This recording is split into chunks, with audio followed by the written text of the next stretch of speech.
जय सिया राम। तो आज हम अपने प्यारे कथा रसिक श्री सीताराम जी को उनके एक बहुत ही दिव्य अद्भुत भक्ति कथा श्रवण कराने वाले हैं। एक सिद्ध बाबा, गौड़ीय संप्रदाय में तो हर कोई इनका नाम अवश्य जानता है। श्री जगन्नाथ दास बाबा जी बंगाल में आपका प्राकट्य हुआ। बचपन से ही हृदय में वैराग्य अद्भुत था। निताई गौर जी की लीला श्रवण करते करते बड़े हुए थे आप, तो वही प्रेम भाव, वही विरह आपके हृदय में भी था। बालपन में ही घर परिवार सब छोड़ के वृंदावन आ गए थे। बालपन के विषय में कुछ ज्यादा जानकारी है ही नहीं आपके बारे में। ग्रंथ में कहा जाता है जगन्नाथ बाबा जी जब वृंदावन आ गए तो श्रृंगारवट पहुंचे और वहां पे श्री जगदानंद गोस्वामी जी के शिष्य हुए, मंत्र दीक्षा मिली। लेकिन वे गृहस्थ थे और आपके हृदय में तो प्रबल वैराग्य था, विरक्त वेश चाहिए था आपको। तो तब गोवर्धन वासी सिद्ध श्री कृष्णदास बाबा जी आपने वेश दीक्षा ली, वेश ग्रहण किया उनसे। आपने नियम बनाया, आपने 6 महीने आप ब्रिज में रहते, 6 महीने नवद्वीप में रहते। ब्रिज में भी कभी एक स्थान पे नहीं रहते, इतने विरक्त कि कभी कहीं रहते कभी कहीं रहते। आपके शिष्य भी बहुत प्रभावशाली थे, श्री बिहारी दास बाबा जी, श्री भगवान दास बाबा जी, श्री गौर हरिदास बाबा जी, श्री राम हरिदास बाबा जी, श्री रामदास बाबा जी, खूब सारे शिष्य। आपका चातुर्य मास भी अद्भुत होता था। प्रथम मास में आप संध्या के पश्चात चाल केले पाते थे केवल, द्वितीय मास में अमरूद, तृतीय मास में मट्ठा और चतुर्मास में बिना नमक के उबला हुआ केले का फूल पाते थे। एक समय के बाद आप मंत्र पुरुष शरण के लिए ऋषिकेश गए। उस समय प्रातः काल 3 बजे उठ के स्नान करते थे और अंधेरी कोठरी में बैठकर ध्यान लगाकर संध्या पर्यंत नाम जप करते थे। संध्या के बाद हविष्य ग्रहण करते। इतने कठोर नियम का पालन करते, आपके अधोवायु त्याग करने पर या लघु शंका जाने पर भी पुनः स्नान करते, फिर जप में बैठ जाते। इस प्रकार 2 मास तक बहुत कठोर तप किया आपने। लेकिन एक दिन वृक्ष की ओर देख रहे थे और देखते देखते अपने शिष्य बिहारी जी से कह पड़े, बिहारी देख कितने सारे फल आए हैं इसमें। और इसको कहते ही उनका व्रत भंग हो गया, क्योंकि पुरुष शरण करते तो मौन व्रत धारण करना होता और जाने क्या हुआ, वो व्रत खंडित हो गया। तब उन्होंने फिर से ये कठोर तपस्या प्रारंभ की और 3 महीने में सिद्ध हो गए। वे कहा करते थे श्री कृष्ण जी या गौरांग कि इसी देह से दर्शन प्राप्त करने हो तो पुरुष शरण अवश्य करना चाहिए मंत्र का। अब वे सिद्ध हो चुके थे। सिद्ध बाबा का वैराग्य अतुलनीय था। वे पैसा कौड़ी का स्पर्श भी नहीं करते थे। एक समय की बात, अपने प्यारे शिष्य बिहारी दास जी के साथ कहीं जा रहे थे तो तभी किसी एक भक्त ने उन्हें 1 रुपया दिया। बाबा ने बिहारी दास से कहा कि उठा लो रुपया और 2-3 मील आगे तक चल दिए। तभी जब 2-3 मील आगे आ गए तो बिहारी दास जी से कहा पुनः उसी स्थान पे वापस चलो। तब बिहारी दास जी उन्हें पुनः उसी स्थान पे वापस लेकर आए और तब उन्होंने उसी भक्त को वापस बुलाया और कहा, बाबा अपना ये रुपया वापस ले लो, सुना है तुम्हारे पास बहुत सारे ऐसे रुपये हैं। मैं तो 1 रुपये मेरे को काटने को दौड़ रहा है, उसकी पीड़ा सहन नहीं हो रही मुझे। तुम इतने सारे रुपए लेके रखते हो, कैसे उसकी पीड़ा सहन करते हो? असल में बाबा धन को नहीं छूते थे, लेकिन रुपया तो बिहारी दास जी ने उठाया था, लेकिन कहा तो बाबा ने था, तो इसलिए रुपये से मानसिक स्पर्श हो गया था बाबा का और वही रुपया उन्हें काटने को दौड़ता था। उन्हें उसकी काटने की भी पीड़ा होती थी, तो इसलिए वो रुपया वापस उस व्यक्ति को देकर आए और कहा कि तुम इतने सारे रुपयों की कैसे सहन करते हो? क्या ये रुपये तुम्हें काटते नहीं हैं? लेकिन संसारिक मनुष्य को कहाँ रुपया काटता है? ऐसे विरक्त बाबा ही होते हैं जिन्हें धन भी काटने को दौड़े। सिद्ध बाबा जगन्नाथ दास बाबा जी परम स्वतंत्र थे, निर्भीक थे, सिद्ध थे, अपने मन के राजा थे। लेकिन इसके कारण, क्योंकि इतनी स्वतंत्रता थी, इसके कारण कभी कभार वे समाज के लोग के विरुद्ध हो जाते थे। उनकी क्रियाकलापों को देखकर समाज में हाहाकार मच जाता था, सब उनके विरुद्ध हो जाते थे। लेकिन फिर भी किसी का साहस नहीं होता था आपको कुछ कह सके। ऐसे ही हुआ एक बार।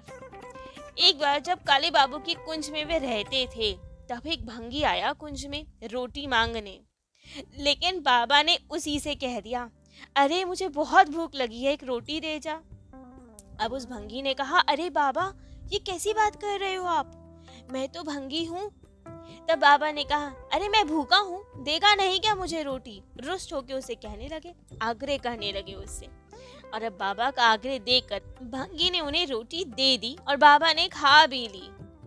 जगन्नाथ दास बाबा जी ने भंगी की रोटी खाई है। अब ये खबर तो पूरे वृंदावन में बिजली की जैसे फैल गई। समाज में हलचल मच गई। ऐसे हलचल मच गई ही जैसे कि बाबा ने सदियों से सुरक्षित सामाजिक परंपरा की फूस की झोपड़ी में जानबूझ के आग लगा दी हो। सब और हाहाकार हो गया कि बाबा ने ये क्या कर दिया। सभी कहने लगे, ये तो अनुचित किया बाबा ने, इतने बड़े महात्मा होकर ऐसा करेंगे तो समाज का क्या होगा, कौन परंपराओं को मानेगा, कौन मर्यादा का पालन करेगा। बिहारी दास बाबा ने भी कहा उनके शिष्य ने कि बाबा मैंने अभी तो रसोई तैयार करके आपको पवाई थी, फिर आपने ऐसा क्यों किया। तब तो जगन्नाथ दास बाबा जी ने कहा, मेरा जन्म सार्थक हुआ है आज। लेकिन बिहारी दास जी कहे कि बाबा ऐसे तो ब्रज में आपकी रोटी बंद हो जाएगी। बाबा कहे, अच्छा देखा जाएगा ये भी, और मंद मंद मुस्कुराने लगे। थोड़ी देर में देखते हैं तो वहाँ के बड़े बड़े संत श्री नीलमणि गोस्वामी जी, गौर सिंह जी, बहुत सारे वहाँ के संत आए, प्रमुख संत वैष्णवों की टोली बनाकर। और बाबा ने कहा कि जाओ, सिद्ध संत आए हैं, सबका बाहर आसन लगाओ। सब आए, आसन पे चुपचाप बैठ गए। तब बाबा ने कहा, क्या कहना चाहते हैं आप लोग, कहिए क्यों आए हैं यहाँ। सब ने कहा कि बाबा आप ब्रिज चौरासी ब्रिज मंडल के मुकुटमणि हैं, आपने ऐसा क्यों किया। लोग तरह तरह की बातें कर रहे हैं आपके बारे में, हमें बहुत कष्ट होता है आपके बारे में ये सब सुन के, आप ऐसा क्यों कर रहे हैं। तब तो सिद्ध बाबा ने उपदेश दिया, कहा लोग क्या जाने, किसी को पता भी है द्वापर युग में श्री कृष्ण जी ने अवतार लेने से पूर्व 88,000 मुनियों से कहा था कि तुम लोग जाओ ब्रिज में, घर घर में जाके जन्म लो, जो घर मिले उस घर में जन्म ले लो, मैं शीघ्र आने वाला हूँ ब्रिज में। और तब उन सब मुनियों ने जो भी कुल मिला, इतर कुल, सब में जन्म लिया उन्होंने। मैं किसी को भी भंगी नहीं मानता, यहाँ कोई भंगी नहीं है। यहाँ आप लोग क्या ब्रिजवास करेंगे और किस लिए आप ब्रिजवास कर रहे हैं। ब्रिजवास का उद्देश्य तो ब्रिजरज की प्राप्ति है ना, और वो ब्रिजरज का सेवा, उनका सेवन तो भंगी कर रहे हैं दिन रात। आप तो पलंग पे सोते हैं आराम से, तो क्या आपको ब्रिजरज मिली है। ब्रिजरज तो उन भंगी को मिलती है जो दिन रात उसकी सेवा कर रहे हैं, तो वो कम कैसे हो गए। ये भाव सुन के तो सब मौन हो गए, अपने अपने स्थानों को चले गए। सही बात है, ब्रिजरज की इतनी महिमा है और उसकी सबसे ज्यादा सेवा तो वही लोग कर रहे हैं, तो बाबा तो सही कह रहे हैं। ऐसे ही एक बार बाबा का शाही हुक्म हुआ अपने शिष्य बिहारी दास के लिए कि बिहारी, नवद्वीप की यात्रा करेंगे हम अभी इसी क्षण। आज्ञा पाकर अपने गुरु को प्राण के सम्मान जान बिहारी दास ने तत्काल झप्पान में बाबा को बिठाया और कंधे पे चढ़ाया। बाबा उस समय चलने में असमर्थ थे, उनका शरीर कुछ ऐसा हो गया था, लेकिन सिद्धाई ऐसी थी कि जब कीर्तन करने आते थे तो उछल उछल के उद्दाम कीर्तन करते थे, लेकिन वैसे शरीर देखा जाए तो बहुत अशक्त हो गया था। तो उनके शिष्य बिहारी दास जी उन्हें एक झप्पान में बिठाकर अपने कंधे पे चढ़ाकर यात्रा करवाते थे। तो वृंदावन से बाबा की आज्ञा हुई, हमें नवद्वीप जाना है। तो अब झप्पान में बिठाया और कंधे पे चढ़ा के यात्रा करने लगे। कंधे पे चढ़ाते हुए तो उन्हें लग रहा था जैसे एक बहुत भारी पत्थर उठा लिया हो, लेकिन बाबा का चमत्कार, उनकी सिद्धाई ऐसी कि जैसे ही कंधे पर झप्पान को रखा, लगा कि मानो एक पतला सा अंगोछा कंधे पर रखा हो। और दिन रात चलकर बिहारी दास जी केवल 9 दिन में नवद्वीप पहुंच गए। अब ये डिसाइड करना कठिन है कि ये सिद्ध बाबा की सिद्धाई थी या बिहारी दास बाबा की गुरु भक्ति थी, उसकी अलौकिक शक्ति थी कि इतनी कम समय में इतनी दूर की यात्रा कर पाए वे। रास्ते में भागलपुर जंगल से गुजर रहे थे, तब बिहारी दास जी एकदम रुक गए और पीछे हटने लगे। तब तो जगन्नाथ दास बाबा जी ने कहा गंभीर स्वर में, अरे क्या हुआ रे, क्या बात है? तब बिहारी दास जी ने भय से कांपते हुए धीमे स्वर में कहा, बाबा सामने बाघ सो रहा है, खा जाएगा हमें आवाज हो गई तो। तब तो सिद्ध बाबा ने कड़क कर बोला, अरे बाघ नहीं है, ये महाप्रभु का पार्षद है रे, तुझे देखने आया है कि कैसे जा रहा है, कैसा लग रहा है, डर मत, तू आगे चल। और कहते ही वो बाघ खड़ा हो गया और पथ छोड़कर वो दूसरी दिशा में चला गया। बिहारी दास जी के हाथ में था एक नारियल का कटोरा और कंधे पर सिद्ध बाबा थे जापान में, और इसके अतिरिक्त उनके पास कुछ भी नहीं था। मार्ग में उन्हें कहीं से आटा मिलता, कहीं दाल, कहीं चावल, जो कुछ भी मिलता उसका एक डेला सा पका लेते और बाबा को दे देते। बाबा वही पाते और उनकी जो शीत प्रसादी होती, जो कुछ बचता वे बिहारी दास जी पा लेते। एक बार सिद्ध बाबा खदीर बन के पास पेसाई की कदम खंडी में जाकर आसम जमा दिए, वहीं विराजित हो गए। वहां से गांव बहुत दूर था, निकट में केवल एक कच्चा कुंड था। दिन के समय भी वहां आदमी की परछाई तक नहीं दिखती थी। उस दिन दशमी थी। सिद्ध बाबा और बिहारी दास दोनों ही कुंड का जल पीकर रह गए। दूसरे दिन एकादशी का भी यही हाल, तब भी कुछ नहीं पाया। बिहारी दास ने कहा कि बाबा अच्छे स्थान पे डेरा डाला है आपने, लगता है यहाँ तो रोज ही उपवास होगा हमारा। तब बाबा कहते हैं, अरे चिंता क्यों करता है, ठाकुर जी आप ही सब व्यवस्था कर देंगे, तो चिंता ना कर, तू तो रात में करताल की ध्वनि कर और कीर्तन कर। बिहारी दास जी ने वैसा ही किया। दूसरे दिन प्रातः काल ही एक ब्रिजवासी बहुत सारी तरह तरह के पकवान द्रव्य लेके उपस्थित हो गया। उनके बाद इतनी सामग्री आने लगी वहां पे कि 2-3 मन की खीर का उत्सव होने लगा वहां तो। एक समय बिहारी दास जी रसोई कर रहे थे। सिद्ध बाबा के शिष्य थे राम हरिदास बाबा जी, वे भी वहां आ गए। उनसे सिद्ध बाबा ने कहा कि जल इत्यादि लाकर बिहारी की सहायता कर दो, जल का काम तुम कर लो, रसोई वो तैयार कर लेगा। लेकिन उन्होंने गुरुदेव की बात नहीं मानी, माला लेके बैठ गया जप करने। तब तो ये देख के बिहारी दास जी ने कहा, लग रहा है तुम ज्यादा ही सिद्ध हो गए हो, थोड़ा जल भी नहीं लाके दे सकते। तब तो राम हरिदास जी ने कहा, अरे चुप हो जाओ, चुप, बाबा सो रहे हैं। और ये बात जगन्नाथ दास बाबा जी ने सुन ली, तुरंत चूल्हे की तरफ दौड़ कर गए, जलती हुई नकली निकाल के लाए और राम हरिदास जी के पेट में रखते हुए बोले, बेटा वृंदावन मस्ती करने आया है क्या, जल तो लाकर दिया नहीं जाता और कहता है चुप चुप। कुछ समय बाद सिद्ध बाबा सूर्य कुंड में जाके रहने लगे। सूर्य कुंड के ब्रिजवासियों ने सूर्य कुंड में उनके रहने के लिए एक पक्की कोठरी बनवा दी। ठाकुर सेवा के लिए एक मंदिर का निर्माण करवा दिया। बिहारी दास बाबा ने बंगाल से निताई गौर की बहुत सुंदर सी 2 मूर्तियां लाकर मंदिर में पधरा दी।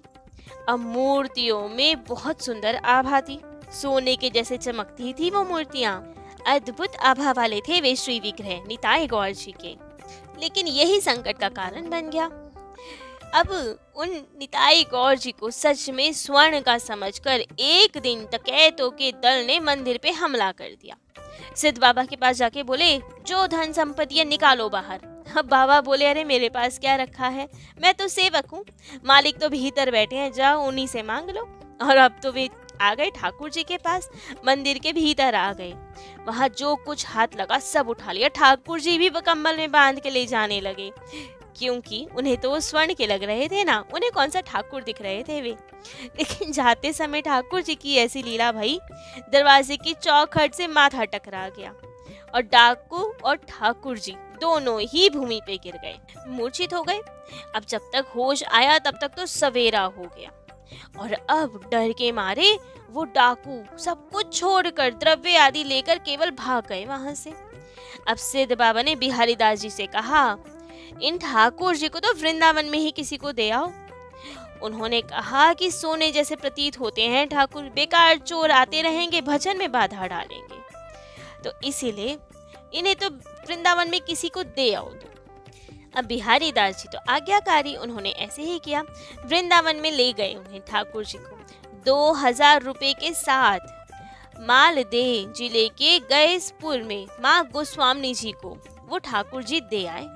ये ठाकुर इस समय गोपाल बाग के धोबीबाड़े में विराजमान है। सोनार गोरांग के नाम से प्रसिद्ध हैं वे ठाकुर जी। अब ठाकुर जी तो भिजवा दिए, लेकिन कुछ दिन बाद सिद्ध बाबा फिर से बोले, बिहारी ठाकुर के बिना तो जाने कैसा कैसा लग रहा है, मेरा मन नहीं लग रहा ठाकुर जी के बिना। जहां से भी हो ठाकुर जी ले आओ तुम। अब बिहारी दास बाबा राधा कुंड के निकट गए। मुखरा गांव के मणिपुरी वैष्णव दीनू बाबा जी के षडभुज महाप्रभु की एक श्री विग्रह ले आए, जो गायों के खाने की भूसी के भीतर छिपे हुए थे कहीं, उन्हें ले आए।